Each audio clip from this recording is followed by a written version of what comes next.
Assalamualaikum warahmatullahi wabarakatuh. Nah, teman-teman, di sini sesuai dengan judulnya aku bakal bercerita tentang paranormal experience yang pernah aku alami sendiri, pengalaman yang pernah aku alami sendiri nih waktu aku sedang berada di rumah di Hongkong ya. Oke. Jadi awal mulanya aku tuh baru di situ langsung dijemput sama bosku untuk langsung pergi ke rumahnya beliau yang ada di Mongko. Nah, rumahnya ini itu di kota. Jadi kalau di Indonesia itu seperti di Surabaya atau di Jakarta. Pokoknya intinya tuh rame banget lah tempatnya. Jadi kalau di Hongkong tuh yang rame itu ada di Mongkok, Causeway, Samswipo, sama Tsim Sha Tsui. Itu tempat-tempat yang rame banget lah. Kalau kesana tuh wajib dikunjungi lah, kasarnya kayak gitu ya. Nah, aku berada di Mongkok nih. Mongkok ini rame banget, dan di aku tempatnya itu tapi enggak yang di kota-kota banget, kayak di pinggiran gitu, tapi lumayan masih rame lah menurut aku, karena di kanan kiri itu jalan raya gitu loh. Jadi nggak apa namanya, pasti ada kayak ambulans lah, eh, mobil polisi yang lewat lah, pokoknya intinya rame gitu. Dan di sebelah kirinya itu ada pasar, jadi setiap hari itu pasti rame. Dan di sebelah kanannya itu ada seperti kayak semuanya tuh toko bangunan kayak gitu loh. Tapi kan di situ nggak rame karena kan pasti orang kesana kalau pas lagi butuh aja kayak gitu. Dan waktu itu aku langsung masuk ke rumahnya nih. Di sana itu sebelumnya aku udah dikasih tahu nih, nanti kalau kamu ke sana itu pasti ada perbedaan, yaitu kamu nanti tinggalnya di rumah yang udah tua atau di rumah yang masih baru, atau apartemen yang lama sama apartemen yang baru. Nah, apartemen yang lama itu dari subsidi pemerintah. Jadi lansia yang ada di sana itu dikasih subsidi berupa rumah dengan tunjangan yang lebih murah banget dan juga uang tunai. Gitu. Kalau lansia yang ada di sana. Lalu yang apartemen yang baru, yang dibangun baru-baru itu kebanyakan semuanya harus bayar. Harus bayar total gitu loh. Jadi bedanya di situ. Dan waktu itu siapa namanya, bosku itu cerita kalau dia ini rumahnya adalah rumah neneknya, bukan rumahnya dia gitu. Dan neneknya itu meninggal karena waktu itu bersih-bersih lampu dan jatuh di situ. Setelah kejadian meninggal itu, suaminya itu suami nenek ini nggak mau tinggal di situ, jadi dia tinggalnya misah gitu, udah sama anak yang lainnya lah. Akhirnya di situ tinggallah bosku ini berserta suaminya dan dua anaknya gitu. Terus waktu itu rumahnya fan-fan aja sih, nggak ada something atau ada masalah tuh, nggak ada sama sekali. Hal ganjil itu nggak ada, bener-bener yang semuanya tuh kayak aman-aman aja. Itu berjalan sampai 1 sampai 3 tahun. Itu biasa aja, normal, nggak ada apa-apa. Sampai pada akhirnya aku itu ditinggal loihang, atau loihang itu biasanya liburan di Singapura. Waktu itu aku ditinggal, dia bilang Mbak, aku mau pergi ke Singapura selama 10 hari untuk liburan sama anak-anak. Nah, terus aku bilang oke, aku bilang kayak gitu. Terus dia tanya nih sebelumnya, kamu tinggal sendiri di rumah atau sama saudaranya? Aku bilang aku di rumah aja lah, karena kalau sama saudara pasti kan nggak enak tuh. Jadi aku memutuskan udahlah aku di rumah. Kamu berani? Dia bilang kayak gitu. Berani nggak apa-apa kok, nanti kalau misalnya ada apa-apa aku bisa WA kamu, kan aku bilangnya kayak gitu. Terus oke lah kalau gitu. Dia pergi. Hari pertama itu masih normal ya, seperti biasa. Aku kerja, aku bersih-bersih, semuanya itu masih normal, bener-bener nggak ada apa-apa. Dan aku merasa ya udah biasa aja gitu loh, karena kan masih rame di mana-mana kan, nggak nakutin lah, lampu juga terang kan di mana-mana. Terus aku sudah selesai mandi, langsung tidur seperti biasanya. Nah, hari kedua nih mulai ada sesuatu yang kayak kurang banget. Kok sepi ya di rumah? Biasanya kan rame, ada anak-anak, ada bosku cowok, ada bosku cewek, dan ini enggak. Aku udah merasa kayak lumayan sepi gitu loh, udah kayak nggak normal gitu. Terus waktu itu hujan, aku kan bangunnya siang sekitar jam 10, hujan. Aku sebelumnya itu kayak kalau di rumah aku kan emang lagi sempit banget rumahnya, jadinya kalau mau naruh baju itu harus di luar biar apa namanya, biar kering gitu loh. Itu semalaman aku taruh di situ karena aku berpikir kalau di situ kan lebih kering gitu. Karena itu udah mau hujan, aku bangun kaget karena udah mendung. Terus aku keluar nih, aku keluar terus aku ngambil baju yang ada di luar. Abis itu aku ngambil apa namanya, baju yang dari luar itu aku masukin ke dalam karena kan kalau masih di luar takutnya basah. Terus langsung aku apa namanya, aku gantung di atas kawat. Itu kayak ada di atas apa, di atas ruang tamu itu kayak ada semacam kawat gitu. Nah itu buat apa, naruh baju di situ biar cepat kering gitu kan. Tadi nggak kering kan, kayak gitu. Terus aku satu-satu aku pindah dulu, terus baru aku cantelin ke atas. Pas waktu aku udah nyantelin itu, aku dengar anak kecil main kelereng, tapi gak ada sama sekali suara jejak kaki atau suara ketawa-ketawa mereka tuh gak ada. Bener-bener yang main kelereng krek gitu. Dan itu aku kayak kepo banget, kayak denger.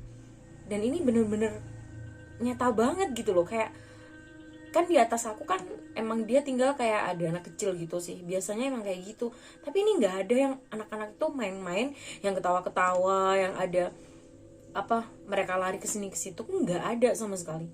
Bener-bener yang cuma kelerengnya aja yang denger gitu. Aku masih berpositif thinking, aku berpikir ini halusinasi aja, karena mungkin ini parno karena aku di rumah sendiri kayak gitu kan, aku mikirnya kayak gitu. Abis itu udah nggak ada tuh suara tuh.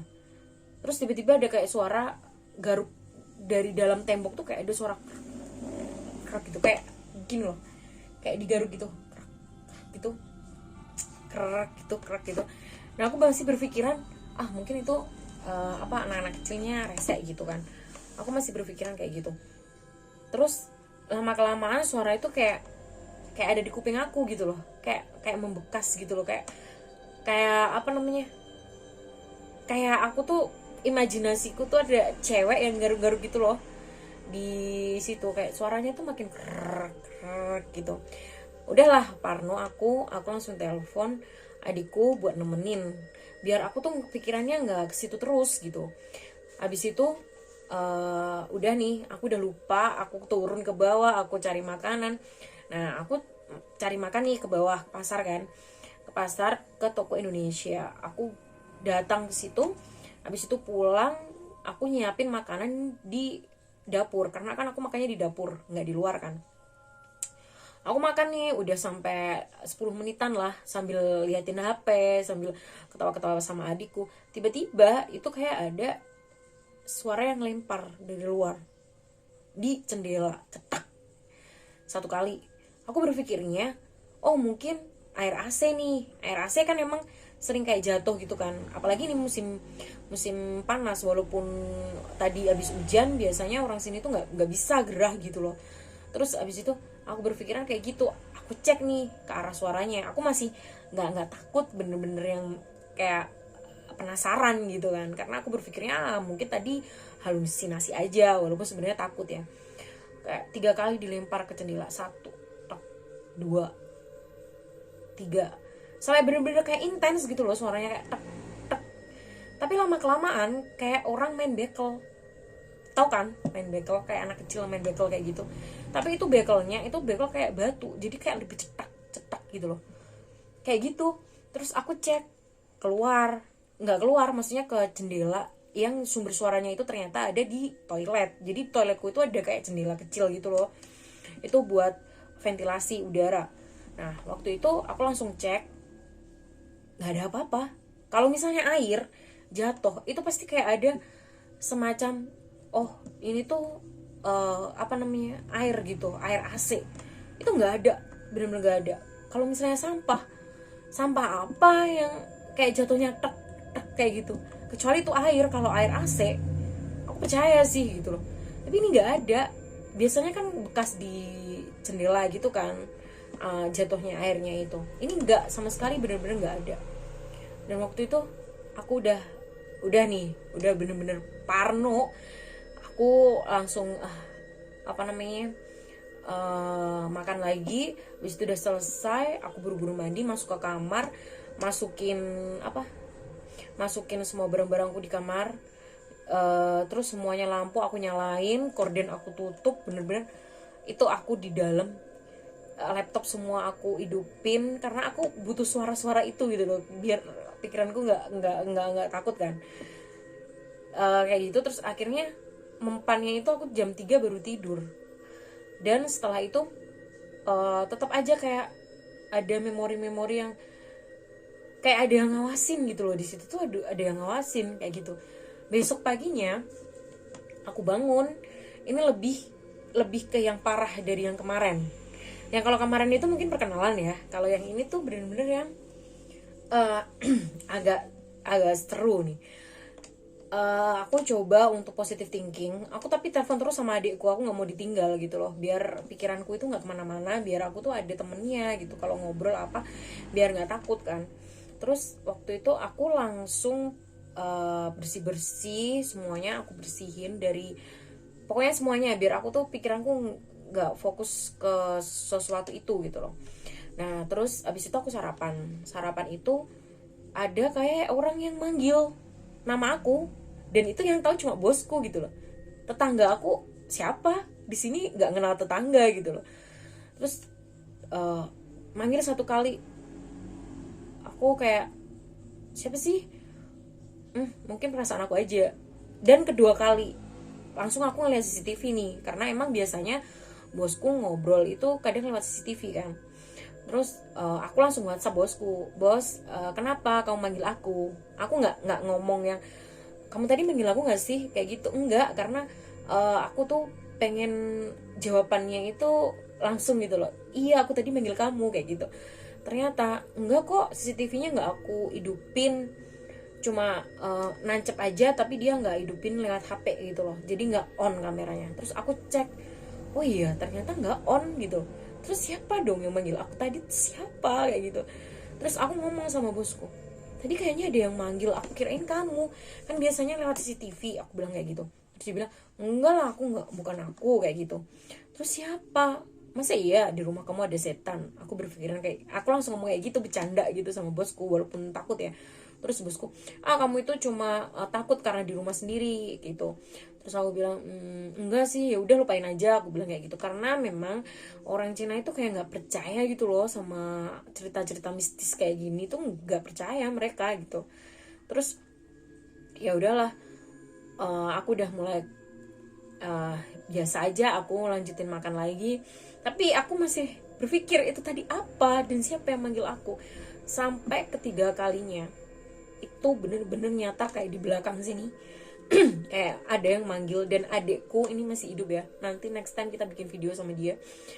Aku langsung jerit senjerit-jeritnya, bener-bener kaget karena aku berpikirnya yang tadi itu halusinasi lah, nggak mungkin gitu. Ternyata ketiga kalinya dipanggil lagi. Nah waktu ketiga kalinya aku dipanggil, aku kan takut banget, bener-bener yang takut gitu. Terus aku langsung lari tuh, tapi aku larinya gak ke kamar, gak tahu kenapa aku larinya malah ke kamar mandi.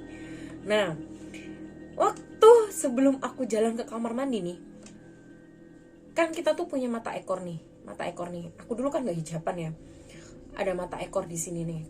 Kita kan bisa ngelihat, walaupun kita jalannya lurus, di sampingan kiri tuh kayak ada apa, kita ngeliat. Nah di situ tepat di depan mesin cuci, aku tuh ngelihat bayangan. Ini bukan bayangan, kayak ngelihat anak kecil yang baru jatuh dari air, dan itu tuh basah kuyup, dan dia tuh kayak gini loh. Dia mukanya tuh nggak kelihatan gitu loh, tapi dia basah kuyup. Dengan dia pakai baju yang waktu SD itu kan kita pasti pakai daleman kayak gitu ya, pakai daleman kayak gitu, terus pakai celana warna biru. Ih aku merinding kayak gitu. Itu pas di depan mesin cuci, bener-bener aku kayak gini lirik, langsung lari buka pintu di kamar mandi. Abis itu udah aku di situ, aku jerit. Adikku ini kan dia bisa feelingnya peka ya, terus dia bilang emang di situ ada anak kecil gitu, dengan pedenya dia bilang. Padahal aku waktu itu emang takut banget kan. Dia bilang kayak gitu, terus masa sih aku bilang kayak gitu. Iya, tapi dia nggak ngapa-ngapain sih, dia cuma main-main aja, nggak ngapa-ngapain. Apa kalau kayak gitu kayak ganggu lah kayak gitu. Nah tapi aku masih berpikiran mungkin ilusi-ilusi aja lah kayak gitu. Tapi ini yang kedua ini parah banget, yang hari ketiga ini udah parah banget gangguan yang kedua gitu. Terus akhirnya aku langsung mandi, menenangkan diri lah di situ lama banget sambil ngeliat di YouTube. Aku puter kayak surat Yasin dan apalah gitu. Terus aku masuk ke kamar, ganti baju, semuanya aku tutup jendela semuanya. Aku langsung kabur ke rumah temen aku yang kerja di luar, maksudnya stay out ya. Aku tidur di rumahnya dia, tapi aku nggak cerita nih kalau aku terjadi hal seperti ini. Aku cuma bilang bosku lagi di luar negeri, aku takut nih kayak gitu. Tapi aku nggak cerita nih, aku takutnya dia juga parno. Apalagi kosannya dia juga horor, kosannya dia itu diwancai dan itu lebih horor daripada rumahku gitu. Ya udah, abis itu jadi ini rutinitas yang aku lakuin. Jadi kalau pagi aku mandi, aku beres, terus abis itu jam 12 atau jam 1 itu aku udah pergi dari rumah. Aku nggak mau kayak gelap-gelapan terus masih di situ, nggak mau. Jadi lampunya udah aku hidupin karena aku takut kan CCTV masih ngecek gitu, takutnya ini anak di rumah nggak gitu, bosku kan takutnya kayak gitu. Jadi aku hidupin semuanya sebelum aku pergi gitu. Terus hari ketiga masih ada lagi nih. Hari ketiga aku kesana, terus samping rumahku itu ada rumah kosong, bener-bener rumah yang nggak dihuni. Nggak tahu kenapa, padahal kalau di Hongkong itu rumah itu mahal banget ya. Kayak maksudnya tuh kalau disewain juga bakalan rame gitu, tapi ini enggak. Dan ini udah lama loh, selama 3 tahun aku di situ tuh nggak pernah aku ngeliat ada orang di situ gitu, kayak menghuni gitu. Nah waktu itu ada kayak orang ke situ itu buat kayak rumahnya tuh dibuat kayak cuma sembahyangan gitu loh, ada dupa ada apa gitu. Habis itu dia pergi udah gitu. Terus pas waktu aku pulang itu dia nutup pintu. Kalau di Hongkong itu kan ada 2 pintu ya, pintu luar sama pintu dalam. Nah pintu luar itu besi, pintu dalam itu kayu kan kayak gitu kan. Nah itu pintu besinya mereka tutup, pintu kayunya enggak, jadi kan kelihatan dari luar. Terus aku tanya, mau kemana Suk-Suk? Aku bilang gitu, ini mau belanja, mau buat sembahyangan kayak gitu kan. Oh aku bilang kayak gitu.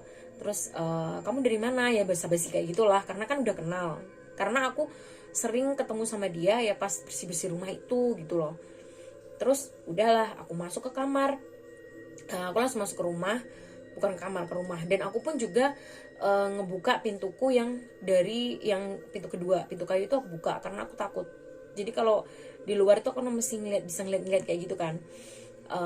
Ada orang kayak gitu kan nggak ngeri banget kan. Terus abis itu udah waktu aku masuk itu aku ingat dan jelas banget karena kan aku kepo pengen ngeliat di dalamnya gitu kan. Itu lampunya masih hidup, lampunya hidup ya, benar-benar lampunya hidup, aku tahu. Dan emang sengaja dihidupin. Nah terus pas waktu aku masuk, aku dari kamar mandi ngeliat nih, kok tadi ada yang aneh ya, apa gitu dari rumah itu. Aku bisa ngeliat gitu loh dari sela-sela itu kelihatan gitu. Ternyata lampunya itu mati. Terus aku berpikiran gini, oh apa jangan-jangan dia udah balik kayak gitu kan. Aku memastikan nih, apa jangan-jangan dia udah balik kayak gitu. Karena lampu itu banyak, ruangannya itu nggak mungkin cuma 1 lampu gitu loh. Itu mati dan aneh gitu menurut aku gitu loh. Terus ya udah aku ke dapur kan, dari dapur kan bisa ngelihat orang masuk kan, dari luar kan kelihatan. Aku masuk ke dapur, aku makan sambil nunggu dia balik untuk memastikan dia tuh udah masuk apa belum. Nah beberapa menit kemudian mereka bawa belanjaan dan baru masuk. Bayangin. Terus yang matiin lampu tadi siapa? Kan aneh. Itu bener-bener rumah kosong. Dan itu tempatku itu kayak apa ya, udah tua gitu loh. Rumahnya itu bener-bener yang bangunannya itu udah lama kayak gitu. Terus aku udah 3 hari dikerjain nggak tahu apa. Dan itu yang hari kedua itu yang kedua kali itu benar-benar parah banget, yang bikin aku kayak ini aku bener-bener diisengin gitu loh. Tapi aku berpikirnya gini, kok diisenginnya pas sekarang aja gitu, nggak dari dulu gitu. Nah waktu itu aku jalan-jalan dan nggak sengaja nih badan aku tuh kayak sakit semua gitu loh, kayak bener-bener yang capek tapi sakit gitu, beda banget rasanya. Nggak sengaja aku mau pijet, ternyata bukan dukun sih, orang pijetnya itu tahu dan bisa merasakan hal seperti ini. Terus dia tanya, kamu ini ya. Nah apa yang dia omongin ke aku ini terjadi dan tahu gitu, tapi aku nggak mau percaya gitu loh, kayak gitu-gituan. Aku berpikirnya aku percaya sama Allah aja, nggak mau kalau musyrik gitu kan. Aku nggak mau kalau musyrik, jadinya kayak percaya sama dia gitu. Tapi apa yang dia omongin tuh hampir 90% bener. Kamu lagi diinin sama orang tapi bukan sesuatu yang di rumah itu gitu loh ternyata, tapi dari luar. Aku berpikirnya gini, kan mitosnya nih kalau kita bekerja di luar terus udah apa namanya ngelewatin laut gitu, katanya apa namanya nggak bisa kan kayak gitu. Ternyata tetap katanya bisa gitu. Jadi aku dikasih lah kayak pagar gitu. Terus persingku aku lepas karena katanya memang sumbernya juga dari situ. Pokoknya aku buang-buang semua persingku yang ada di telinga juga, semuanya aku buang kayak gitu. Terus aku diceritain nanti kamu bakal kayak gini, dan itu emang terjadi loh. Aku nggak ngerti gitu, maksudnya ini apa yang dia omongin aku nggak bisa belak-belakan di sini. Pokoknya intinya kayak gitu. Intinya sampai sekarang aku juga nggak tahu itu karena kiriman dari orang lain atau memang penghuni di situ gitu. Itu tadi kayak cerita aku yang ini real di rumah ya. Nanti next video aku bakal ngebahas tentang kayak gini pengalaman aku yang mistis, tapi ini di tempat-tempat yang pernah aku singgahi selain di rumah. Karena aku tuh kan hobi banget moto kan, jadi aku dulu tuh sering kayak kemana-kemana gitu juga sering ngevlog kan. Nah di situ tuh banyak banget hal yang aku pernah alamin yang lumayan mistis.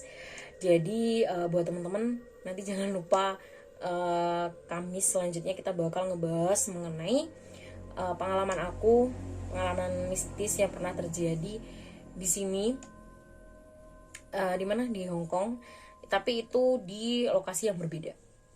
Oke. Itu tadi pengalaman aku. Buat teman-teman yang punya pengalaman mistis nih, karena kalau di luar itu kan kayaknya nggak serem ya, coba komentarnya ditulis di komen.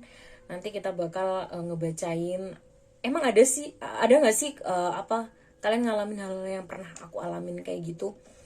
Nah buat temen-temen yang suka sama boneka, silakan untuk beli. Ini aku dikirimin dari De Puspita. Ini bonekanya bagus banget, gede banget dan lucu banget tuh. Dan ini murah loh. Nanti aku bakalan ngasih gimana sih cara belinya nanti di deskripsi. Oke teman-teman, sekian dulu cerita aku malam Jumat ini.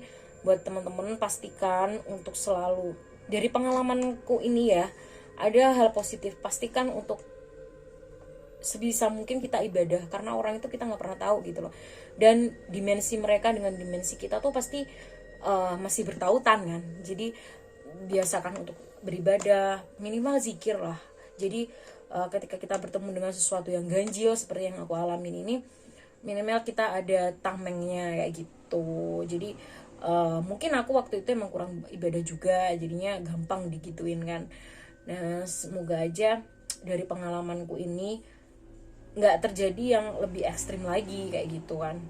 Semoga aja ini cukup aku yang mengalami, karena ini pengalaman yang sangat gak enak banget, karena itu tetap membayang sampai sekarang pun.